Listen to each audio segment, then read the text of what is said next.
তো দেখো তারপরে পড়ছি আমরা 113 পেজে, যে বলছে Razia has been awarded a prize in the annual sports of our class. Razia তার বিদ্যালয়ের বার্ষিক ক্রীড়া প্রতিযোগিতায় পুরস্কার পেয়েছে। তাহলে Razia has been awarded a prize, Razia পুরস্কার পেয়েছে, কোথায় পেয়েছে?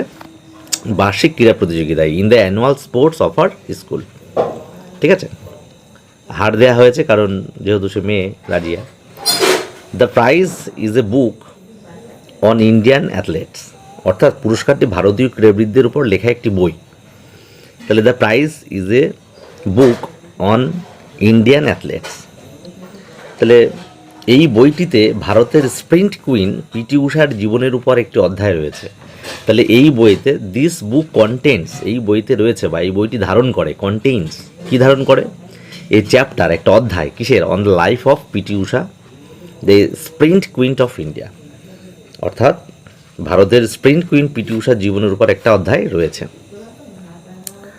রাজিয়া যেহেতু পিটি ঊষা সম্পর্কে জানতে খুবই আগ্রহী, সে রাতের খাবারের পরেই বইটি পড়তে শুরু করেছিল। তাহলে as Razia is a very eager to know, Razia যেহেতু ইগার টু নো মানে জানতে খুবই উৎসাহ, কি সম্পর্কে? About PT Usha, PT Usha সম্পর্কে জানতে খুবই উৎসাহ। She started reading the book, সে শুরু করেছিল বইটি পড়া রাইট অ্যাওয়ে আফটার ডিনার, অর্থাৎ রাতের খাবারের পরেই বইটা তিনি পড়তে শুরু করেছিল। তারপরে দেখো রয়েছে পিলাভুল্লা কান্দি ঠেক্কে পারম্বিল ঊষা, সাধারণত পিটি ঊষা নামেই পরিচিত, আসলে ভারতের সবচেয়ে বিখ্যাত এবং সফল মহিলা ক্রীড়াবিদ। তাহলে এখানে কি পড়ছি আমরা? Pilavullakandi Thekkeparambil Usha, generally known as, সাধারণত পরিচিত হিসাবে কি হিসেবে পরিচিত ছিল? Known as PT Usha is indeed the most famous and successful female athlete from India. তাহলে ভারতের সবচেয়ে বিখ্যাত এবং সফল মহিলা ক্রীড়াবিদ। Her extraordinary performance at the track earned Usha titles like the queen of Indian running track and Payyoli Express. ঠিক আছে, তার মানে বলছে ট্র্যাকে তার অসাধারণ অবদানের জন্য Usha queen of Indian running track এবং পায়োলি এক্সপ্রেস খেতাব অর্জন করেছেন। তারপরে দেখো বলছে কি,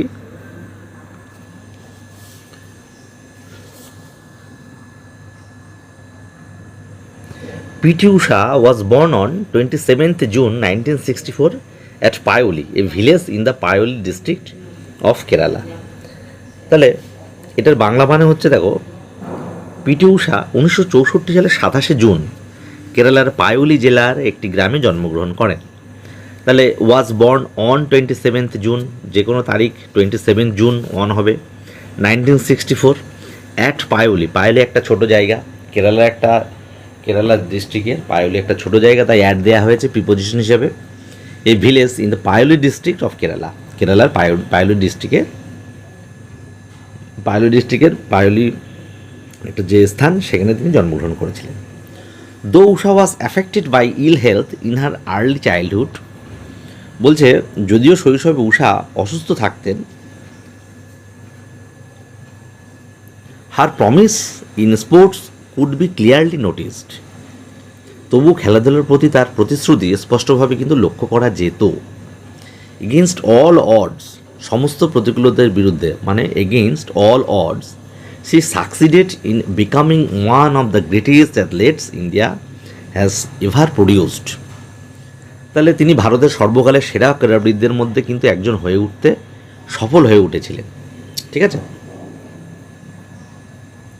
she made her first national record in the 100-meter sprint, অর্থাৎ she made the first national record in 1977 when she was just 13 years old।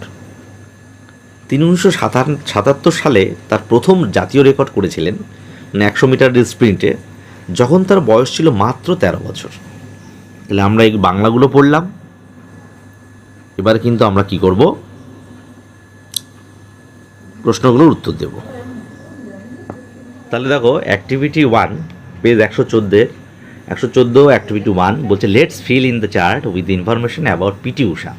তাহলে পিটি ঊষা সম্পর্কে যে সমস্ত সূচনা বা তথ্য আমরা পেয়েছি সেগুলো আমরা চলো এবার পূরণ করি। তাহলে ফুল নেম দেওয়া রয়েছে, মানে সম্পূর্ণ নাম ফুল নেম। তাহলে ফুল নেম হচ্ছে পিলাভুলা কান্দি থেক্কে পারাম্বেল উষা। তোমরা এটা দেখে লিখবে, বেশ বড় বানান, ঠিক আছে। তারপরে দেখো ডেট অফ বার্থ দেওয়া রয়েছে। ডেট অফ বার্থ আমরা জানি, যেটা বইতে দেখলাম 27 জুন 1964। তাহলে তার ডেট অফ বার্থ আমরা লিখলাম। তারপরে বলছে প্লেস অফ বার্থ, অর্থাৎ তার জন্মস্থান। তার জন্মস্থান কোথায়? আমরা টেক্সটে পড়েছি Payyoli, a village in the Payyoli district of Kerala. তাহলে Payyoli a village in the Payyoli district of Kerala. তাহলে ফার্স্ট ন্যাশনাল রেকর্ড, প্রথম জাতীয় যে রেকর্ড তিনি করেছিলেন সেটা কত সালে? তাহলে ইন 1977, 1977 সালে। ওই যে ইন দ্য 100 মিটার স্প্রিন্ট যেটা আমরা পড়লাম 1977 সালে। তাহলে আমাদের অ্যাক্টিভিটি 1 হয়ে গেল। তারপরে দেখো অ্যাক্টিভিটি 2-এ যাচ্ছি। অ্যাক্টিভিটি 2 বলছে let's answer the following questions. চলো নিচে প্রশ্নগুলোর উত্তর করা যাক। তো 1 দাগ বলছে who was the queen of Indian track. তাহলে কে ছিল ভারতীয় ট্রাকের রানী, কে ছিল? তাহলে আমরা লিখতে পারি সেই পিটি উষাকেই লিখব। তাহলে Pilavullakandi Thekkeparambil Usha was the queen of Indian track, ঠিক আছে। তারপরে 2 দাগ বলছে how was Usha's health in her early childhood. মানে কেমন ছিল উষার স্বাস্থ্য, মানে যখন সে শৈশবে, চাইল্ডহুডে ছিল, প্রথম শৈশবে যখন সে ছিল, তার স্বাস্থ্য বা শরীর কেমন ছিল। তাহলে আমরা এটা কিন্তু টেক্সটে পড়েছি কি তার কিন্তু অসুস্থ শরীর ছিল। তাহলে আমরা লিখব কি উষা ওয়াজ অ্যাফেক্টেড। তাহলে উষা ওয়াজ অ্যাফেক্টেড বাই, কিসের দ্বারা অ্যাফেক্টেড হয়েছিল, কি দ্বারা, কি হয়েছিল তার? ইল হেলথ, অসুস্থ ছিল তিনি। ইনহার আর্লি চাইল্ডহুড, তাহলে ইনহার আর্লি চাইল্ডহুডে কেমন ছিল আমরা দেখলাম ইল হেলথ, অসুস্থ, ঠিক আছে। তারপর বলছে অ্যাক্টিভিটি 3 বলছে 115 পেজে activity 3 let's match the following words with their meaning. অর্থাৎ নিচে যে শব্দগুলো রয়েছে তাদের মানের সঙ্গে এক মানে মিলাও, ঠিক আছে, ম্যাচ করো, মিল করো, অর্থাৎ একই অর্থযুক্ত শব্দ। তো দেখো আমরা এ আর বি যে দুটো কলম পাচ্ছি, এতে লেখা রয়েছে লাইভড বা লিভড, মানে বেঁচে থাকা, ঠিক আছে। তাহলে আমরা কি করব? এক্সিস্টেড লিখব। এতে লিভড রয়েছে, বিতে দেখো এক্সিস্টেড, অর্থাৎ বেঁচে থাকা, এক্সিস্টেড মানে অস্তিত্ব রয়েছে যার। ডিসপ্লেড মানে দেখানো, তাহলে এটা হবে শোড, ঠিক আছে, শোড মানে দেখিয়েছিল। ইল হেলথ মানে অসুস্থ, তাহলে এটা হবে সিকনেস, সিকনেস মানে অসুস্থতা। সাইন্স মানে চিহ্ন, ঠিক আছে, ইন্ডিকেশন মানেও নির্দেশ বা চিহ্ন, হ্যাঁ। টাইটেলস মানে সম্মান, অনার্স মানেও সম্মান, বা টাইটেলস মানে উপাধি হতে পারে, অনার্স মানেও উপাধি বা সম্মান, ঠিক আছে। তাহলে অ্যাক্টিভিটি 3 হয়ে গেল। তারপরে দেখো বলছে let's continue, page 115, let's continue, চলো শুরু করি আমরা। বলছে PT Usha could not perform to her ability. PT Usha ক্ষমতা অনুযায়ী প্রদর্শন করতে পারেনি। PT Usha could not perform, পারেনি প্রদর্শন করতে, টু হার অ্যাবিলিটি, ক্ষমতা অনুযায়ী, ইন দ্য 1918 মস্কো অলিম্পিক্স, অর্থাৎ 1980 সালের মস্কো অলিম্পিকে তার ক্ষমতা অনুযায়ী পিটি উষা কিন্তু প্রদর্শন করতে পারেনি। Even in the 1982 New Delhi Asiad she could only win silver medals in the 100 metres and 200 metre sprint. এমনকি 1982 সালের নিউ দিল্লি এশিয়াডে তিনি শুধুমাত্র 100 মিটার এবং 200 মিটার স্প্রিন্টে রৌপ্য পদক জিততে পেরেছিলেন, তাহলে রূপোর পদক জিতেছিলেন। তারপর বলছে however at the Asian track and field ATF championship in Kuwait a year later Usha won the gold medal in the 400 metres race with a new Asian record. তাই বলছে যাই হোক, 1 বছর পরে কুয়েতে এশিয়ান ট্র্যাক অ্যান্ড ফিল্ড মানে ATF-এ চ্যাম্পিয়নশিপে উষা একটি নতুন এশিয়ান রেকর্ডের সাথে 400 মিটার দৌড়ে স্বর্ণপদক জিতেছিলেন। Thereafter Usha picked up 13 gold medals at the ATF meets that were held between 1983 to 1989। তার মানে এরপরে উষা 1983 থেকে 1989 সালের মধ্যে অনুষ্ঠিত ATF মিটগুলিতে 13টি স্বর্ণপদক অর্জন করেছিলেন। She finished first in the semi-finals in the 1984 Los Angeles Olympics, but faltered in the finals. বলছে তিনি 1984 সালে লস অ্যাঞ্জেলস অলিম্পিকের সেমিফাইনালে প্রথম হয়েছিলেন, কিন্তু ফাইনালে ব্যর্থ হন। History repeated itself when in a nail biting photo finish by 1/100th of a second, Usha lost the bronze medal. ইতিহাসের পুনরাবৃত্তি ঘটে যখন একটি তীব্র উদ্বেগজনক প্রতিযোগিতার শেষ মুহূর্তে 1 সেকেন্ডের 100 ভাগের 1 ভাগ সময়ে উষা ব্রোঞ্জ পদক হারিয়েছিলেন। The same incident had happened to another great Indian athlete, Milkha Singh, in the 1960 Olympic Games. 1960 সালের অলিম্পিক গেমসে ওই একই ঘটনা ঘটেছিল আর এক মহান ভারতীয় অ্যাথলিট মিলখা সিংয়ের সাথে। On both these occasions, the Indian athletes could win no medals. এই দুটি অনুষ্ঠানেই কিন্তু ভারতীয় ক্রীড়াবিদরা কোনো পদক জিততে পারেনি। তাহলে 116 পেজের অ্যাক্টিভিটি 4 বলছে লেটস পুট এ টিক, চলো টিক দেওয়া যাক বা রাখা যাক ফর দ্য রাইট অ্যান্সার, সঠিক উত্তরের জন্য, অ্যান্ড এ ক্রস অর্থাৎ এবং একটি ক্রস দাও ফর দ্য রং অ্যান্সার, ভুল উত্তরের জন্য। তো এক দাগ বলেছে Usha had a memorable entry in the 1980 Moscow Olympics. তাহলে উষার একটা স্মরণীয় প্রবেশ ছিল মস্কো 1980 সালের মস্কো অলিম্পিক্সে, স্মরণীয় একটা তার এন্ট্রি ছিল বা প্রবেশ ছিল, কিন্তু না, এটা ভুল, এটা স্মরণীয় হয়েছিল না, তিনি ব্যর্থ হয়েছিলেন, ভালো পারফরমেন্স করতে পারেনি। তাহলে আমরা ক্রস চিহ্ন দিচ্ছি। 2 দাগ বলছে 1982 বলে 1982 New Delhi Asiad was a good experience for Usha. তাহলে বলছে 1982 সালের নিউ দিল্লি এশিয়াডে ভালো অভিজ্ঞতা ছিল, উষার জন্য একটা ভালো অভিজ্ঞতা ছিল না, উষার জন্য কিন্তু ভালো অভিজ্ঞতা ছিল না, কারণ আমরা প্রথমেই দেখেছি যে লেখা ছিল, আমরা টেক্সটে দেখেছিলাম, দেখো বলেছে PT Usha could not perform to her ability in the 1980 Moscow Olympics, even এমনকি in the 1982 New Delhi Asiad she could only win silver medals in the 100 metres and the 200 metre sprint. তাই এটা ভালো বলা যাবে না, গুড এক্সপিরিয়েন্স ছিল না, তাই ক্রস চিহ্ন হবে, অর্থাৎ কাটা রং ভুল হবে। 3 দাগ বলছে she made A new Asian record in Kuwait, কুয়েতে তিনি কিন্তু কি নতুন এশিয়ান রেকর্ড সৃষ্টি করেছিলেন, এটা ঠিক, তাই আমরা টিক চিহ্ন দিচ্ছি। 4 দাগ বলছে বিটুইন 1983 টু 89 অর্থাৎ 1983 থেকে 1989 সালের মধ্যে Usha won more than 10 golds at ATF meets. তাহলে 10টিরও স্বর্ণপদক তিনি জিতেছিলেন এটিএফ মিটসে। তো সে 13টা করেছিল, তাহলে 10-এর বেশি নিশ্চয়ই, তাহলে এটা টিক দেবো। আর 5 দাগ বলছে Usha finished first in the finals in the 1984 Los Angeles Olympics. তাহলে উষা শেষ করেছিল ফাইনালে 1984 লস অ্যাঞ্জেলস অলিম্পিকের ফাইনালে উষা কিন্তু শেষ করেছিল, ফার্স্ট শেষ করেছিল, কিন্তু না, তিনি ফার্স্ট হতে পারেনি, সুতরাং এটা কিন্তু আমরা ক্রস চিহ্ন দেবো। তারপরে অ্যাক্টিভিটি 5 বলছে let's answer the following questions, চলো নিচের প্রশ্নগুলোর উত্তর করা যাক। 1 দাগ বলছে how was উষাস performance in New Delhi Asian games, মানে নিউ দিল্লি এশিয়ান গেমসে উষার দক্ষতা কেমন ছিল। তাহলে আমরা কি লিখব, উত্তর লিখব in New Delhi Asiad in 1982 অর্থাৎ নিউ দিল্লি এশিয়াডে 1982 সালের নিউ দিল্লি এশিয়াডে উষা শুধুমাত্র পেরেছিল উইন সিলভার মেডেলস, জিততে পেরেছিল শুধু একটা সিলভার মেডেলস, রৌপ্য পদক, in the 100 metres and the 200 metre sprint, অর্থাৎ 100 এবং 200 মিটার স্প্রিন্টে একটা রূপোর পদক সে জিততে পেরেছিল। তাহলে আমরা লিখলাম, 1 দাগ হয়ে গেল। 2 দাগ বলছে 2 Olympic games are mentioned in the text, অর্থাৎ 2টো অলিম্পিক গেমসের কথা এই পাঠ্যতে বলা রয়েছে, উল্লেখ করা রয়েছে। When did this take place, কোথায় এটা হয়েছিল, এবং বলছে হোয়ার দিস হেল্ড, এবং কোথায় হয়েছিল, কখন হয়েছিল এবং কোন স্থানে হয়েছিল এবং কখন হয়েছিল। তো যাই হোক, আমরা এখানে লিখছি উত্তর, দেখো 2 Olympic games mentioned in the টেক্সটে উল্লেখ করা আছে 2টি Olympic games took place in 1980, যেটা 1980 সালে হয়েছিল ইন মস্কো অ্যান্ড ইন 1984 এবং 1984 সালে হয়েছিল লস অ্যাঞ্জেলেসে। তাহলে ইন 1984 ইন লস অ্যাঞ্জেলস, ঠিক আছে। কন্টিনিউ, চলো 116 পেজে বলছে, চলো শুরু করা যাক। ইন দ্য 1986 সিওল এশিয়াড, 1986 সালের সিওল এশিয়াডে when Usha was just 22 years old, যখন উষা শুধুমাত্র 22 বছরের ছিল, শি বিকেম এশিয়ার sprint queen by winning the 200 metres, the 400 metres, the 400 metres hurdles and the 4x400 metres relay race.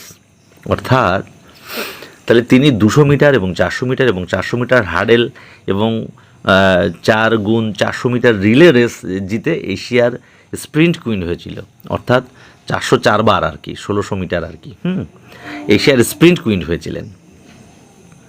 The next 5 years saw her grow from strength to strength in the Asian tracks, অর্থাৎ পরের 5 বছরে তাকে Asian ট্র্যাকগুলিতে শক্তিশালী হতে দেখা গেছে। Usha had become an icon for Indian women athletes and a living legend in Kerala. তার মানে বলছে উষা ভারতীয় মহিলা ক্রীড়াবিদদের কাছে একটি প্রতিমূর্তি এবং কেরালার একটি জীবন্ত কিংবদন্তি হয়ে উঠেছিলেন। Where newborn babies were regularly named after her, যেখানে নবজাতক শিশুদের নিয়মিত তার নামে নামকরণ করা হতো। ঠিক আছে, তাহলে অ্যাক্টিভিটি 6 বলছে, দেখো অ্যাক্টিভিটি 6 পেজ 117 বলছে let's answer the following questions. চলো নিচের প্রশ্নগুলোর উত্তর করা যাক। এক দাগ বলছে how old was Usha when she participated in the Seoul Asiad, অর্থাৎ সিওল এশিয়াডে যখন সে অংশগ্রহণ করেছিলেন তখন উষার বয়স কত ছিল। তাহলে আমরা উত্তর লিখব উষা ওয়াজ 22 years ওল্ড, তাহলে উষা ছিল 22 বছরের। When she participated in the Seoul Asiad, যখন সে পার্টিসিপেট করেছিল, সিওল এশিয়াডে পার্টিসিপেট করেছিল তখন তার বয়স ছিল 22 বছর। ঠিক আছে, দুই দাগ বলছে name of the 4 events Usha won in the 1986 Seoul Asiad, তাহলে 4টি ইভেন্টসের নাম লিখতে হবে উষা যেখানে 1986 সালের সিওল এশিয়াডে জিতেছিল। তাহলে অ্যান্সার আমরা লিখছি, দেখো name of the 4 events Usha won in the 1986 Seoul Asiad were, যেহেতু 4টি were the 200 metre sprint, 400 metre sprint, 400 metres hurdles and the 4x400 metres relay race. ঠিক আছে, তাহলে 4টে নাম আমরা লিখে ফেলেছি এখানে। দেখো কী লিখলাম, তাহলে 4টি ইভেন্ট যেটা 1986 সালে সিওল এশিয়াডে জিতেছিল উষা, তো সেই 4টে নামগুলো আমরা লিখেছি। দেখো এখানে 200 মিটারের স্প্রিন্ট, 400 মিটারের হার্ডলস অ্যান্ড দ্য আরেকটা বলেছে 4x400 মিটার রিলে রেস। ঠিক আছে, তাহলে 2 দাগের উত্তর আমরা লিখে ফেললাম। 3 দাগ বলছে how popular is Usha in her state, তাহলে তার রাজ্যে কতটা সে জনপ্রিয় ছিল। তাহলে আমরা উত্তর লিখছি, দেখো Usha was an icon and had become a living legend in Kerala. তাহলে উষা ছিলেন একটা আইকন ছিলেন, অর্থাৎ যাকে সবাই এক নামেই চেনে এবং যাকে সবাই অনুসরণও করতো, icon and had become a living legend in Kerala, এবং জীবন্ত একটা লিজেন্ড কেরালার। তাহলে উষা ওয়াজ সো পপুলার, উষা এতটাই জনপ্রিয় ছিল ইন হার স্টেট, তার রাজ্যে, দ্যাট যে দ্য নিউ বর্ন বেবিজ, নতুন সদ্যজাত বাচ্চারা were regularly named after her, তাহলে তার নামে নামাঙ্কিত হতো উষার নামে। ঠিক আছে, প্রতিনিয়ত তার নতুন বেবি হলে তার নাম দিয়ে নাম রাখা হতো। তাহলে 3 দাগ আমাদের কমপ্লিট হয়ে গেল। উষা রিটায়ার্ড ফ্রম অ্যাথলেটিক্স, কী করলো উষা অ্যাথলেটিক্স থেকে অবসর নিয়েছিলেন। And married V Srinivasan in the ইয়ার 1991, এবং 1991 সালে ভি শ্রীনিবাসনকে বিয়ে করেন। বাট কিন্তু she made a sudden come back in the year 1998 at the age of 34 years, কিন্তু তিনি 1998 সালে 34 বছর বয়সে হঠাৎ ফিরে আসেন। To everyone surprise and delight she won bronze medals in 200 metres and 400 metre races at the Asian track federation meet held at Fukuoka in Japan. সকলের অবাক এবং আনন্দের বিষয়, তিনি জাপানের ফুকুওকায় অনুষ্ঠিত এশিয়ান ট্রাক ফেডারেশন মিটে 200 মিটার এবং 400 মিটার দৌড়ের ব্রোঞ্জ পদক জেতেন। To mark her excellent services to the nations, PT Usha was honoured with the Arjuna award in the year 1983। বলছে জাতির প্রতি তার চমৎকার পরিষেবা চিহ্নিত করার জন্য পিটি উষাকে 1983 সালে অর্জুন পুরস্কার এবং কী করা হয়েছে, the Padmashri award in the year 1985, এবং 1985 সালে পদ্মশ্রী পুরস্কারে ভূষিত করা হয়েছিল। অ্যাপার্ট ফ্রম দ্যাট, এছাড়াও Indian Olympic Association IOA honoured her with the title the sports person of the century and the sports woman of the millennium. তার মানে এছাড়াও ইন্ডিয়ান অলিম্পিক অ্যাসোসিয়েশন তাকে sports person of the century এবং sports women of the millennium উপাধিতে সম্মানিত করেছিলেন।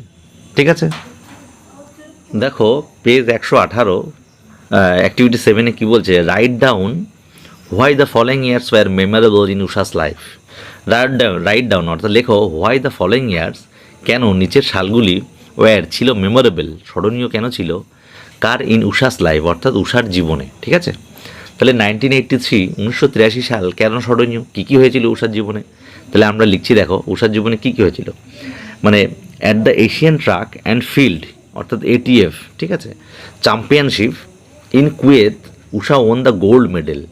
তাহলে কী করেছিল, কুয়েতের এই যে এটিএফ চ্যাম্পিয়নশিপে Usha won the gold medal, Usha কি জিতেছিল, একটা গোল্ড মেডেল, সোনার পদক জিতেছিল in the 400 metres, 400 metre and রেসে with a new Asian record, সাথে একটা নতুন এশিয়ার রেকর্ড করেছিল, and she was honoured with Arjuna award. তাহলে এবং সে তাকে সম্মানিত করা হয়েছিল কিসে, অর্জুন অ্যাওয়ার্ডে। ঠিক আছে, তাহলে আমরা 1983 সালটা লিখে ফেললাম। 1985 কী হয়েছিল আমরা দেখেছি, Usha was honoured with Padmashri, তাহলে উষা পদ্মশ্রী সম্মানে ভূষিত হয়েছিল। 1991 কী হয়েছিল, Usha retired from athletics and married V Srinivasan, অর্থাৎ উষা কী করেছিল, খেলা থেকে সে কিন্তু অবসর গ্রহণ করেছিল এবং ভি শ্রীনিবাসনকে বিবাহ করেছিল। ঠিক আছে, তাহলে আমরা এটা দেখলাম, হয়ে গেল। 1998 কী হয়েছিল, Usha made a sudden come back at the age of 34, অর্থাৎ উষা কী করেছিল, হঠাৎ ফিরে এসেছিল তার খেলার জগতে 34 বছর বয়সে। তাহলে এটা আমাদের কমপ্লিট হয়ে গেলো অ্যাক্টিভিটি 7। তো অ্যাক্টিভিটি 8 পেজ হচ্ছে 118, 118 বলছে লেটস ইউজ, চলো ব্যবহার করি দ্য ফলোয়িং ওয়ার্ডস, নিচের শব্দগুলি ফ্রম দ্য বক্স থেকে to fill in the blanks, মানে শূন্যস্থান পূরণ করতে। তাহলে এক দাগ বলছে 1918 অলিম্পিক্স ওয়াজ, 1980 সালের অলিম্পিক ছিল ড্যাশ ফর উষা, কী ছিল, কালারলেস, এটা কালারলেস দেবো আমরা, অর্থাৎ বেরঙিন ছিল উষা, কিন্তু সেই সময় ভালো পারফরমেন্স করতে পারেনি, তাই আমরা দিচ্ছি কালারলেস। ঠিক আছে, দুই দাগ বলছে mister Roy has an dash voice, অর্থাৎ এক্সিলেন্ট ভয়েস, তাহলে মিস্টার রায়ের কী ছিল, খুব সুন্দর আওয়াজ ছিল, গলার শর্ট ছিল কিন্তু সুন্দর, সেখানেই বোঝানো হয়েছে এক্সিলেন্ট ভয়েস। তিন দাগ বলছে the enemies made a dash attack, তাহলে শত্রুরা কীরকম একটা প্রত্যাঘাত এনেছিল, সাডেন অ্যাটাক, অর্থাৎ হঠাৎ তারা কী করেছিল, একটা হঠাৎ আঘাত এনেছিল। ঠিক আছে, চার দাগ বলছে সৌরভ ওয়াজ চুজেন, সৌরভকে মানে পছন্দের তালিকায় রাখা হয়েছিল ফর হিজ ড্যাশ পারফরমেন্স, তার কি কনসিস্টেন্ট, তার মানে নিরবচ্ছিন্ন যে দক্ষতা, মানে সেই দক্ষতা অনুযায়ী তাকে কিন্তু চয়েস করা হয়েছিল বা রাখা হয়েছিল। 5 determined reports made a Reshma a dash lady, তাহলে সাকসেসফুল লেডি, তার মানে এই যে প্রতিনিয়ত যে প্রচেষ্টা, তাকে কি রেশমাকে কী করেছিল, একটা মানে সাকসেসফুল লেডি অর্থাৎ সাফল্যবান বা সাফল্যপূর্ণ মহিলায় পরিণত করেছিল। তাহলে আমাদের অ্যাক্টিভিটি 8 হয়ে গেল, আমরা অ্যাক্টিভিটি 9-এ যাব। তো অ্যাক্টিভিটি 9 পেজ 118, অ্যাক্টিভিটি 9 কী বলছে, let's rearrange the following sentences to put them in order, অর্থাৎ আমাদের কী করতে হবে, চলো আমরা পুনরায় অ্যারেঞ্জ করি, সাজাই নিচে বাক্যগুলি এবং তাদেরকে এই নাম্বার দিই। ঠিক আছে, অর্ডার অনুযায়ী, নির্দেশ অনুযায়ী। তাহলে এখানে আমাদের রয়েছে এক দাগ বলেছে উষা ওয়াজ কল্ড পায়োলি এক্সপ্রেস, তাহলে উষাকে পায়োলি এক্সপ্রেস নামে ডাকা হতো, এটা একে রয়েছে, একই এক দাগটা হবে এটা। 4 দাগটা হবে 2, অর্থাৎ Usha had ill health during childhood, অর্থাৎ মানে যখন সে শৈশবে উষা কিন্তু অসুস্থ ছিল। ঠিক আছে, 4 দাগটা 2 হবে। 3 দাগটা 3ই হবে, Usha won 2 silver medals in the New Delhi Asiad, অর্থাৎ উষা জিতেছিল রূপোর পদক, নিউ দিল্লি এশিয়াডে রূপোর পদক জিতেছিল 2টো। 3 নাম্বারটা 3ই হবে। আচ্ছা, 2 নাম্বারটা কিন্তু 4 হবে, অর্থাৎ Usha took part in Los Angeles Olympic games, তাহলে লস অ্যাঞ্জেলস অলিম্পিক গেমসে কিন্তু উষা অংশগ্রহণ করেছিল। আর লাস্ট 5 দাগ হবে, 5 দাগই রয়েছে, উষা রিসিভ দ্য পদ্মশ্রী অ্যাওয়ার্ড, অর্থাৎ উষা কী হয়েছিল, পদ্মশ্রী অ্যাওয়ার্ড সে গ্রহণ করেছিল। তাহলে আমাদের অ্যাক্টিভিটি 9 হয়ে গেল। অ্যাক্টিভিটি 10 বলছে, অ্যাক্টিভিটি 10 পেজ 119, তাহলে বলছে রাইট কমপ্লিট সেন্টেন্সেস, তাহলে সম্পূর্ণ বাক্য লেখো using information given in the chart below, নিচে যে চার্ট দেওয়া রয়েছে সেই চার্ট অনুযায়ী তোমাদের বাক্যটাকে সম্পূর্ণ করতে হবে। The first one is been done for you, একটা তোমার জন্য করে দেওয়া রয়েছে।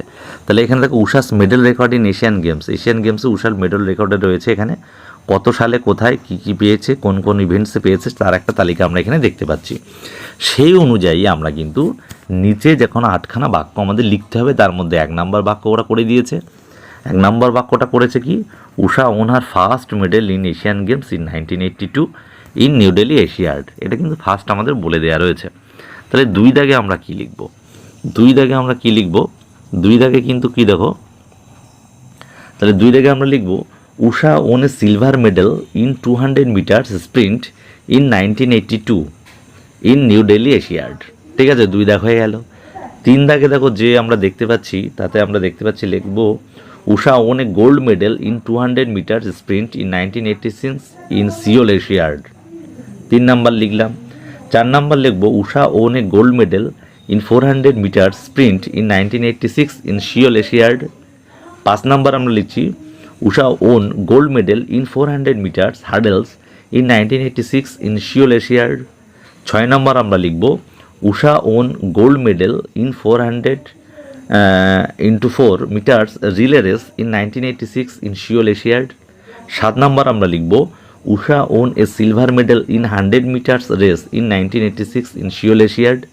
8 নাম্বার আমরা লিখব Usha won a silver medal in 400 metres race and another silver medal for 400 into 4 metres relay race in 1990 in Beijing Asiad. তাহলে আমাদের অ্যাক্টিভিটি 10 হয়ে গেল। তো অ্যাক্টিভিটি 11 আমাদের 119 পেজ, লাস্ট আমি বলছে right 5 connected sentences about another famous sports person who has brought glory to our country. তাহলে 5টি সেন্টেন্স বা বাক্য লিখতে হবে। তো স্পোর্টস পার্সন অর্থাৎ খেলোয়াড় জগতের যারা ব্যক্তি, তাদের সম্পর্কে বিখ্যাত খেলোয়াড়। Who has brought glory to our country, যারা আমাদের উজ্জ্বল করেছিল আমাদের দেশের মুখ। Use the following hints. তো কী করেছে, আমাদের এই ফলোয়িং হিন্টস নিচের আভাসগুলো আমরা কিন্তু ইউজ করতে পারি, ব্যবহার করব। Name of the sports person, তার নাম। প্লেস ফ্রম হোয়ার শি বা হি কামস, কোথা থেকে সে এসেছে বা সে কোথাকার। চাইল্ডহুড ডেজ, তার শৈশবের দিনগুলি। ইভেন্টস ইন হুইচ শি বা হি টুক পার্ট, সে কোন কোন ইভেন্টসে অংশগ্রহণ করেছিল। হার বা হিজ অ্যাচিভমেন্ট, তার কী অ্যাচিভমেন্ট ছিল। তো আমরা এগুলো লিখব। তো দেখো আমরা লিখছি। তো এটা আমরা করব উত্তর।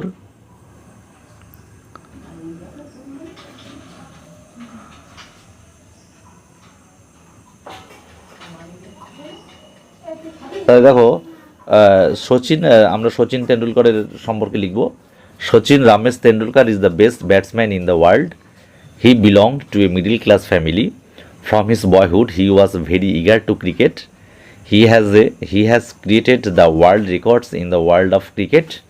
He is the most century holder in the world of cricket. He has honored with the Khel Ratna, Padma Shri and Arjuna Award.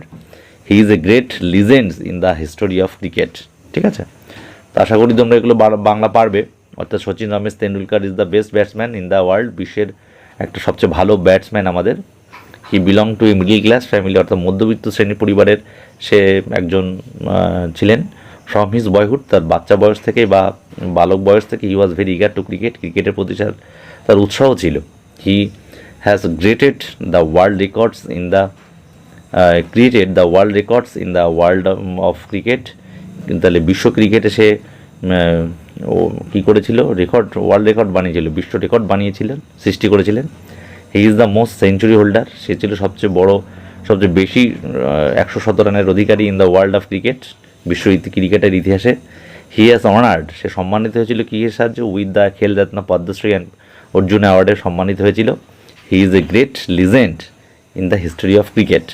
তাহলে আমাদের ক্রিকেটের ইতিহাসে সে একটা মহান লিজেন্ড বা দিকপাল বলা যেতে পারে। ঠিক আছে, তাহলে আমরা 119 পেজ হয়ে গেল অ্যাক্টিভিটি 11।